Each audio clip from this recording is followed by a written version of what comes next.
The president expressed complete confidence in you today and his entire cabinet. But how did a Trump-hating editor of The Atlantic end up on your Signal chat? You know, Laura, I'm not a conspiracy theorist, but of all the people out there, somehow this guy who has lied about the president, who has lied to Gold Star families, lied to their attorneys, and gone to Russia hoax, gone to just all kinds of links to lie and smear the president of the United States. And he's the one that somehow gets on somebody's contact and then gets sucked into this group. So it turned out there was a group chat on Signal set up. You add people, you add their phone numbers, and then they can all talk as a group, chat back and forth. And this included some very senior members in the administration. And they were talking about the attacks on the Houthis, who are firing missiles at American ships and other nations' ships in the Red Sea. And so we have this chat group. And somehow a journalist, and not just any journalist, but a journalist who's infamous for lying, for making up stories, for hating Trump, somehow that journalist got added to this chat group. So he can see all these messages. I mean, he could have participated if he wanted to, but he can see all these messages between J.D. Vance and Pete Hegseth and Marco Rubio about the missiles to hit the Houthis. And he just watched it for a while, and then he decided to write a magazine article about it. Now, of course, you've seen the news in the last few days. You know this has been portrayed by the mainstream media as being an unbelievable scandal, a huge violation of American national security. Everybody involved should resign. Trump's entire cabinet should resign. Folks, that's all nonsense. There's no comparison here. The participants in this Signal chat group, they did not know that the group was compromised. They were unaware. So they did not know they were disclosing information to someone who wasn't authorized to have it. And now the journalist is getting access to that content. Somebody did that. It wasn't Pete Hegseth. It wasn't J.D. Vance. It wasn't Marco Rubio. I'd like to know who it is, because that looks to me like espionage. And we may have hints of who it might be.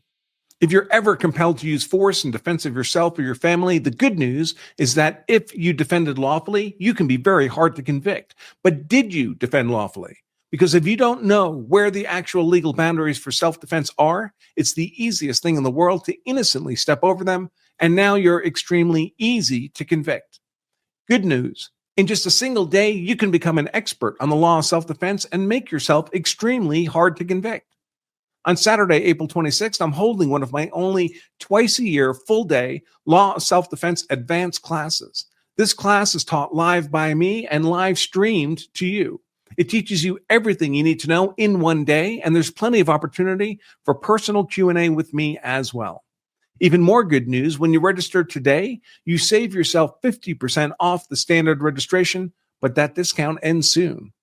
Your 50% discount and many more details on this advanced class are available just by pointing your browser to lawofselfdefense.com/advanced today. And I'll also drop that link in the description. I look forward to seeing all of you there. Let's talk about the Signal scandal. So, for those who don't know, what we're dealing with here is Signal is an app you can put on your phone. It allows you to chat, send text messages back and forth. The messages are encrypted, so they cannot be seen by people outside the system. To my knowledge, nobody has been able to break that encryption. It's open source, so anyone can analyze it, but there's zero evidence that anyone's been able to break that Signal encryption. So it turned out there was a group chat on Signal set up. You add people, you add their phone numbers, and then they can all talk as a group, chat back and forth. And this included some very senior members in the administration. Pete Hegseth, Marco Rubio, Vice President J.D. Vance, a whole bunch of senior people. And they were talking about the attacks on the Houthis, who are firing missiles at American ships and other nations' ships in the Red Sea. And Trump has begun bombing them as a response, as a result of their conduct. We've been bombing the Houthis on and off for years because they do this kind of missile piracy all the time. It's all they have. And so we have this chat group, and somehow a journalist, and not just any journalist, but a journalist who's infamous for lying, for making up stories, for hating Trump, somehow that journalist got added to this chat group. So he can see all these messages. I mean, he could have participated if he wanted to, but he can see all these messages between J.D. Vance and Pete Hegseth and Marco Rubio about the missiles to hit the Houthis. And he just watched it for a while, and then he decided to write a magazine article about it. Now, of course, you've seen the news in the last few days. You know this has been portrayed by the mainstream media as being an unbelievable scandal, a huge violation of American national security. Everybody involved should resign. Trump's entire cabinet should resign. Folks, that's all nonsense. That's all nonsense. First of all, what was being discussed were attacks that were at that moment taking place. So there was no national security value to be gained, even if they were leaked to the Houthis themselves would have been able to do nothing with that information because bombs were landing on their head while those messages were being sent to each other. Second of all, people keep saying on social media, I don't ever want to hear about Hillary's email server in her bathroom again. There's no comparison here. The participants in this Signal chat group, they did not know that the group was compromised. They were unaware. So they did not know they were disclosing information to someone who wasn't authorized to have it. And you're only violating national security if you're knowingly doing that. If you're unknowingly doing that because your system's been compromised, it would be no different than if a foreign nation planted a bug in their office. They're talking about national security secrets in their office. They don't know they're being overheard. There's no crime there. There's no offense there. There's no mens rea. There's no criminal state of mind. So totally innocent on their part. They did absolutely nothing wrong. Now, somebody did something wrong. Somebody added that journalist. Now, the way these apps work, if you're not familiar, if you're a boomer like me, is when you add someone, you're adding a phone number. But what's displayed on the app to other people is the person's name, because otherwise we'd all be looking at, strings of numbers. And you don't remember who is who. But it's also possible that someone legitimately is added. I'll call him Joe Smith, Assistant Director of National Security, Joe Smith. He's added with his phone number. It's all legit. And then somebody in the group does have the power to go in and leave the name of the authorized person, but change the phone number to that of a journalist. And now the journalist is getting access to that content. Somebody did that. It wasn't Pete Hegseth. It wasn't J.D. Vance. It wasn't Marco Rubio. I'd like to know who it is, because that looks to me like espionage. And we may have hints of who it might be. But let's hear what's been going on. So there was a couple days of the left, the progressives, having a hair on fire panic attack. Trump's whole cabinet has to resign. This is something like this has never happened before. Oh, the difference with Hillary's server, of course, is Hillary's server was deliberate. She intentionally put an unsecured email server in her bathroom so that the government wouldn't be able to track her communications, all the bribery that was taking place. That's an intentional act. She knew what she was doing. You don't put an email server in your bathroom by accident, unintentionally. So there's nothing even close. But let's watch what a few people have to say. So National Security Advisor Mike Waltz may have been inadvertently part of the leak process. Nothing he did personally, but someone who's working for him. We'll see about that in a minute. By the way, these Signal app was on these phones when Trump's team got the phones from the government. When they were issued the phones by the government, the Signal app had been installed during the Biden administration. So as far as the people in the Trump cabinet getting these phones with that app on it, it was already there. Of course, creating the impression that it was approved for use. So this is Mike Waltz, National Security Advisor, kind of a key figure in all this. NSA, National Security Advisor Mike Waltz says Elon Musk's team is investigating Signalgate. He says, I'm not a conspiracy theorist, but of all the people out there, somehow the guy who has lied about the President Trump, this journalist, he's the one that somehow gets on somebody's contact and then gets sucked into the group. Weird how that happened. Just random chance, right? Joining us now, one of the principals who was on that Signal chat, National Security Advisor Mike Waltz. Advisor Waltz, thank you for joining us tonight. The president expressed complete confidence in you today and his entire cabinet. But how did a Trump-hating editor of The Atlantic end up on your Signal chat?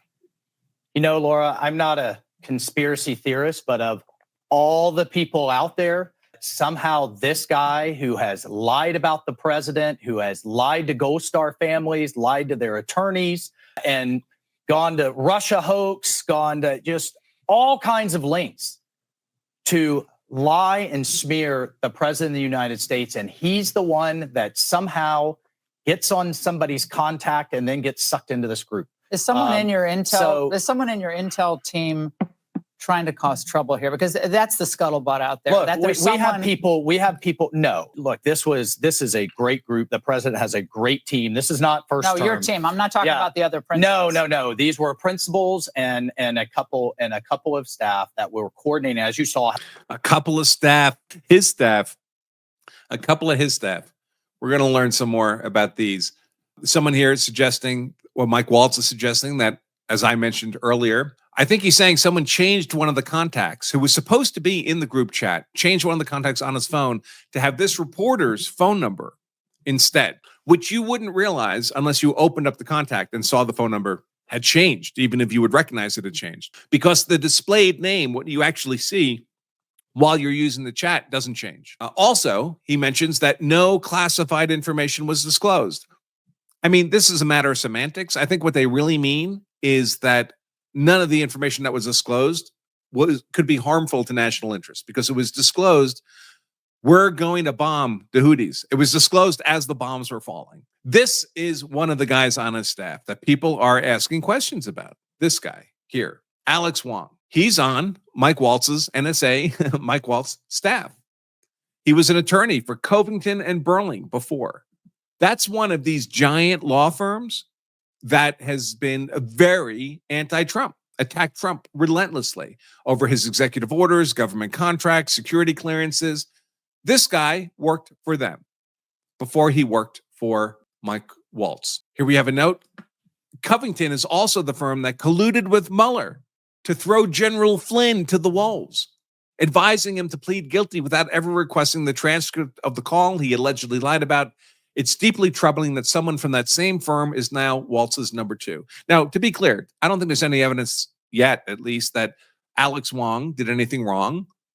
He personally, I don't think there's any evidence, was involved in the Flynn matter, the Mueller matter, or the other litigation against Trump in the past.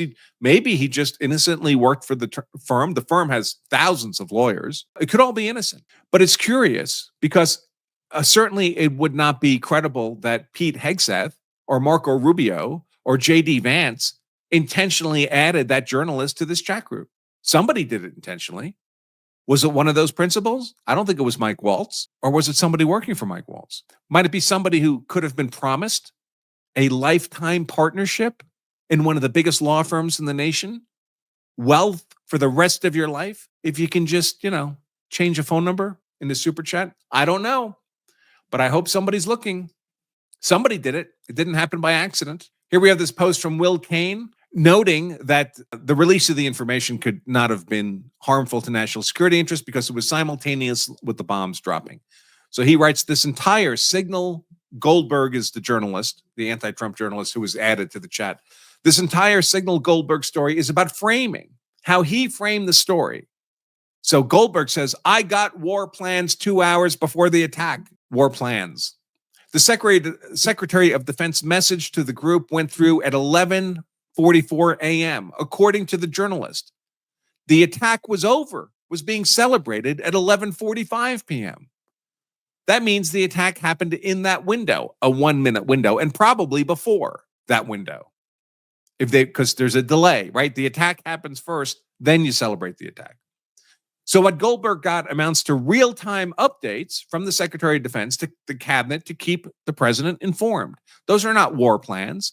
That's mission accomplished. For what it's worth, many news organizations get details ahead of attacks and are embargoed from release until it's over. Goldberg mistakenly, but basically got this same notification. He framed it as war plans because, of course, he's anti-Trump and he's trying to make things look bad for Trump. And then Will Kane has another post where he contrasts what happened here with all the national security disasters that happened under the Biden and Clinton, maybe Obama administrations. A mistake occurred with Goldberg's signal. Clearly, he was not supposed to be added. So I don't know if it was a mistake or intentional, but we all wish it had not happened. An embarrassing mistake. But how big was it? Let's contrast it with other things that have happened that were way worse. 13 Marines were not killed, like in Benghazi, with Clinton. The Secretary of Defense didn't disappear for days without notice, like Secretary of Defense Austin did in prior administrations. No one slept with a Chinese spy like Swalwell. By the way, within minutes of Swalwell being informed that his girlfriend was a Chinese spy by the U.S. government, she fled. Who told her the feds were onto her? Swalwell. Who leaked that information to her? Did the FBI call her and say, we're onto you, you better get on a plane to China right away? Or did somebody else do that? Swalwell. The Secretary of State didn't purposefully evade traceable communications and bleach bit the hard drive like Clinton did. The Joint Chief didn't intentionally share information with the Chinese government like General Milley did. Treason. That's why Biden pardoned Milley. Or the auto pen did. Will Cain continues, a journalist was mistakenly added to an approved device per the CIA, an app used for sure by the Biden administration because it was already on the phones when Trump team got him, and no classified info was shared per DNI. That's not whataboutism, that's context. Fair enough. And again, apparently, this Signal app was approved for government use on these government phones by the Biden administration. So it's not a matter of the Trump team sneaking this app onto government phones. More evidence on that in front of Congress. Testimony, CIA Director John Radcliffe just confirmed that Signal was loaded into his work devices upon assuming office, and that it was approved as a permissible means of communication. Not that big a deal. So what was really going on here? Is the Signal app kerfuffle a genuine scandal or a political hit setup? Genuine scandal, people should resign. 2%, 3% of the vote. Mistakes were made, apologies were given, good enough, 22%. I think that's a reasonable position. A total setup on Trump. I think that's exactly what happened. 75% of you agree. I think that's exactly what happened. I think this was an orchestrated setup of Trump and his team, because a lot of things happened immediately after this was disclosed. I think it was completely organized, premeditated, a trap. Which, you're not supposed to step into traps, right? So that's kind of on Trump team. But let's not pretend this was some kind of spontaneous event. This was orchestrated. And what about the Twitter poll? What do you think about this? Genuine scandal, people should resign. 4%. Mistakes were made, apologies given, good enough, 37%. Total setup on Trump, 60%. That is my sense of this too, as well. So which means we should be looking into, well, who set this up?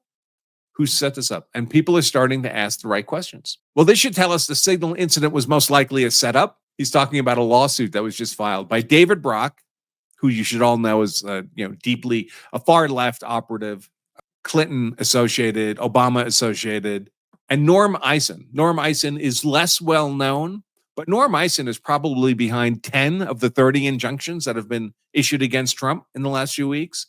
He is a hyper active, far left-wing attorney, somehow getting funneled millions of dollars to bring these lawsuits, get these injunctions against Trump. He's all over social media. He just had a security clearance stripped by Trump. So he's a Trump hater for sure, Norm Eisen. And they just filed a lawsuit against Trump saying, hey, the Trump team broke the law. They were using Signal, which is encrypted and which automatically erases past messages to evade government requirements on record keeping. They filed this lawsuit within hours of this story breaking. That's not how it works, folks. It takes time to research the law, write the complaint, file it in the court. That takes time. It takes time unless you did it all ahead of time because you knew this was going to happen. And that's exactly what I think happened. Well, this should tell us that the Signal incident was most likely a setup. American Oversight, that's an anti-Trump organization, political organization. American Oversight, which filed this suit, is David Brock and Norm Eisen. Crew was the lawfare arm of their effort to target Trump in his first term. Alex Wong, who's the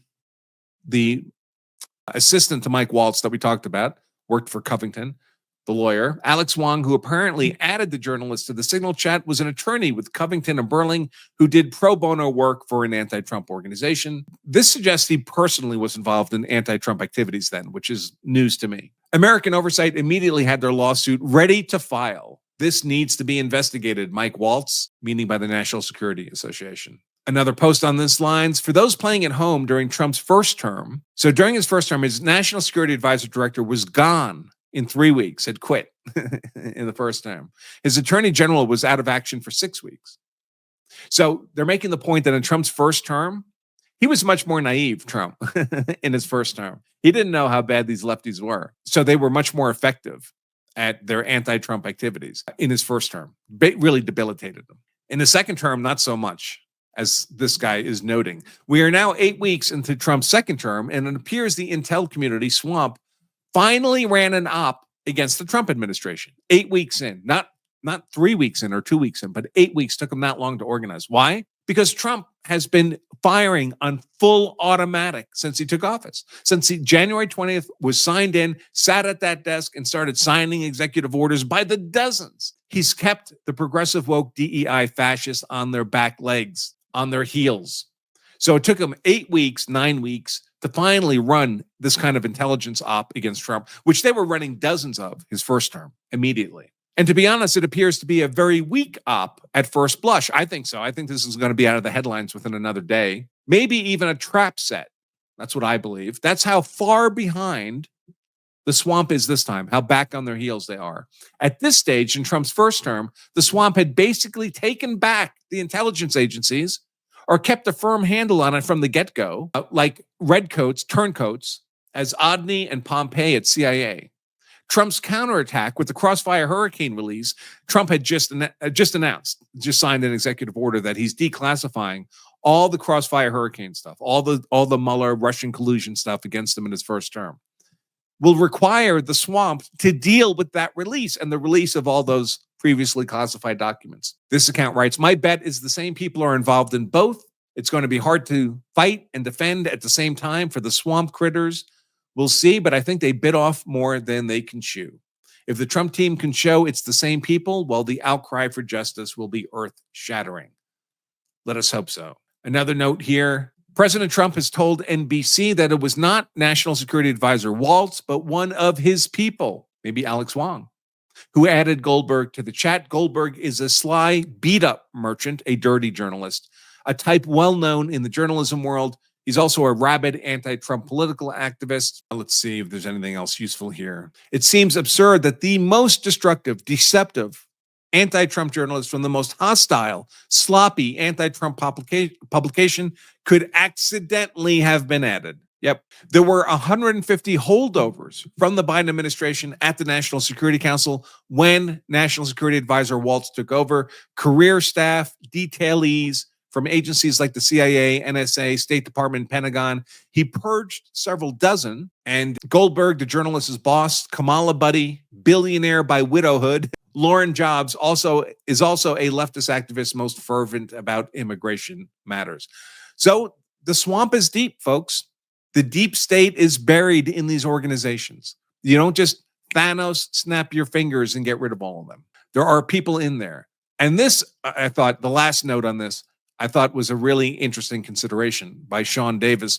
What if the entire purpose of all the Goldberg nonsense was to create a pretext to ban Signal, the Signal app, and force all communications back onto older channels that can be accessed by these corrupt intel bureaucrats who were still embedded in these agencies. And therefore they can leak that information to the press on a regular, ongoing basis like they did in Trump's first term. So maybe the use of Signal by Trump's cabinet is an intentional intent to deny access of their confidential communications from the progressive woke DEI bureaucrats they know to be buried deep in these organizations who would be otherwise leaking this information. So what if this whole scam was just a pretext to remove Signal as an approved app so that the Trump cabinet has to open up their communications to the bureaucracy again?